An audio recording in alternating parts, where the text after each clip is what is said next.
May buhos na naman mga idol. Tuloy-tuloy lang talaga yung pagbuhos nila rito. Maraming area na naka-schedule lagi na bubuhusan. Kaya sa ngayong araw, linggo, may buhos na naman, oh. Ito yung pampret natin dito sa baba na nagsusupply ng konkreto doon sa taas. At may nakasalang rin na truck. Ay mga idol,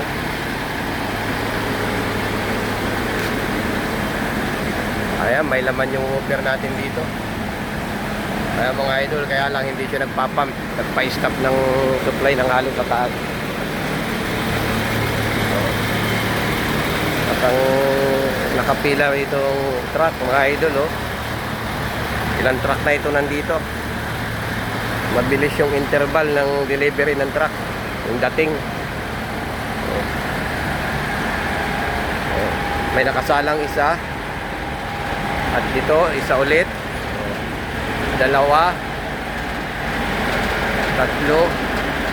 Apat. 5 truck ang nandito na nakapila mga idol, oh.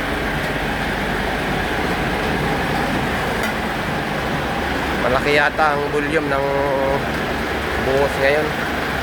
Ayan mga idol, ang haba na ng pila ng truck. Abot ka doon sa gate. Ayan, oh. Ito yung mixer truck. Ang dala niya ay halo. Ang laman nito, kung di ako nagkamali, mga 7 cubic bawat isang ball drum. Ayan, oh. Kasi medyo maliit yung ball drum niya. Estimate ko rito, mga 7 cubic lang ang laman ng isang mixer truck mga idol. Maiksi kasi yung ball drum niya, kaya naka minimum lang itong load, 7 cubic.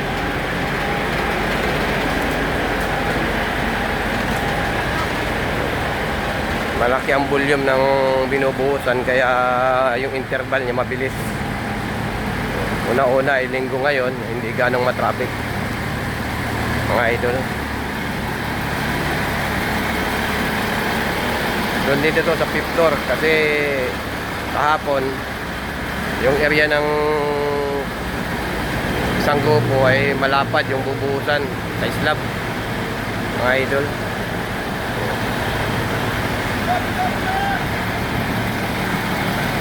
Kaya nga pala mga idol, kapag duman ito sa inyong mga wall, support sa aking YouTube channel Ariel Vlog, at ganoon din sa aking Facebook page Kabakal Vlog. Maraming salamat mga idol. Merry Christmas, Happy New Year.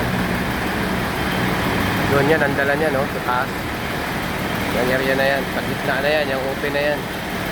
Maraming kasi dyan ang naislaban na. Nainstula na ng bakal, kaya continuous yung ano, pagbubuhos.